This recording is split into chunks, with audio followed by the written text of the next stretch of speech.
Құрметті 8-ші сынып оқушылары. Бүгін бізде өзін-өзі тану сабағы. Біздің бүгінгі кезекті тақырыбымыз қандай, әсем, әлем. Сабағымыздың құндылығы қиянат жасамау, қасиеттері қоғам меншігін қамқорлау, кеңпейілділік таныту, қоршаған ортаны қорғау. Мақсаты оқушыларға қоршаған ортаның әсемдігін сақтаудың маңызын түсіндіре отырып, қиянат жасамау құндылығының мәнін ашу. Балалар, сабағымыздың 5Т ережесін еске түсірейік. Тәртіп, тазалық, талап, тыныштық, татулық.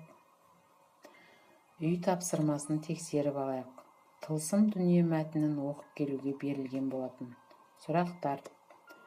Айнашқа не нәрселер жұмбақ болды?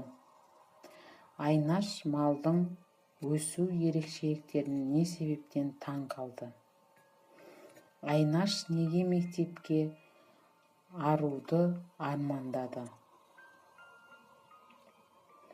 Дүние тылсымы деген ұғымдарды қалай түсінеміз?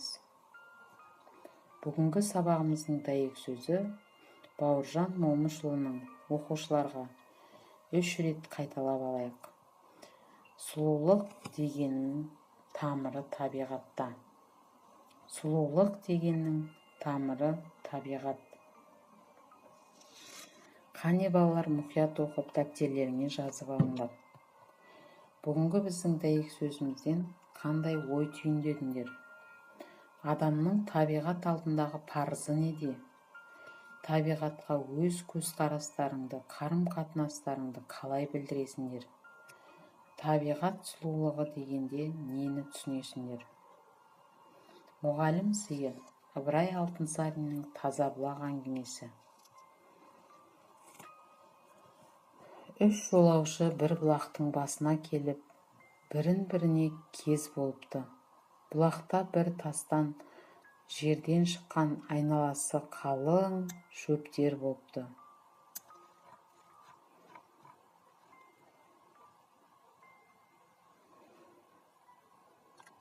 Ағаш жапырақтары бұлақтың үстіне төгіліп, суы мұздай, салқын, шыныдай жылтылдап тұрған екен.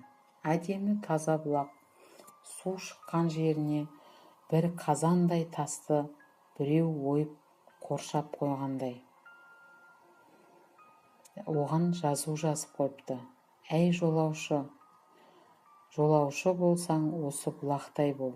Манағы 3 жолаушы бұлақтан ішіп қанған соң жазуды оқып біреу саудагер екен. Ол айтты, біз жазылған ақыл сөз екен. Бұлақ күн түн демей тынбай ағып алыс жерлерге барады. Бара-бара кеңейіп үлкейеді. Бұған бөтен бұлақтарды құйып, сөйте бара үлкен өзенге айналады. Мұнан мұрат сол кезде адам тынбай қызмет қыл, еш уақытта жалқауланып тоқтама. Сөйтсең, ақырында сен де зорайып мұратыңа жетесің дейді. 2 жолаушы мүсәпір молда екен. Басын шайқап, жоқ, мен олай ойламаймын. Бұл жазудың мағынасы сіздің ойыңыздан гөрі жоғарырақ соқса керек. Бұл бұлақ кімге болса да даяр ыстығында салқындатып, жанын рахаттандырып, сусағанда суын қандырып, біреуге жақсылық етсең, сол жақсылығыңды ешкімге міндет етпе дегені болса керек деді. 3 жолаушы көркем келген бір әдемі жігіт екен.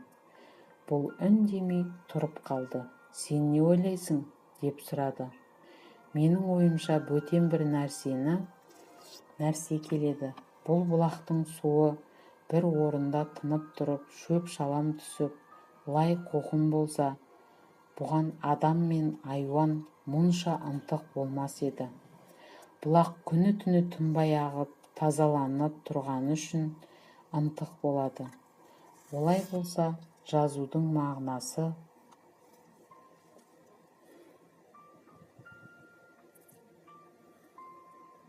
Көңіліңді, бойыңды осы бұлақтай, кіршіксіз таза сақта. Күн түссе күннің, шөп түссе шөптің сәулесін көреміз. Көңілің сол реттеуші, сыртқа ашық көрініп тұрсын, дегендей деп жауап беріпті. Үш жолаушы қандай бұлаққа кез болды? Олар нені көрді? Үш жолаушы бұлақ басында тастан қандай жазуды оқыды? Табиғаттың жақсаруына әсемдік қалай көмектесер едіңдер? Міне балалар, келесі кезекте шығармашылық тапсырма. Қазақстанның экологиясы туралы бейнебаянды тамашалап, өзіңіз тұратын ауылдың экологиялық ахуалын түзету үшін не істер едіңдер? Яғни плакатқа жоба жасап, кері байланыс жасайық. Балалар, бүгінгі кезекті әніміз саржайлау әні. Бірге шырқайық. Үйге тапсырма. Биылғы оқу жылы барысындағы қоғамға жасаған қызметтеріңді презентация арқылы қорғаңдар. Балалар, сабағымыз аяқталды. Келесі кездескенше қош сау болыңдар.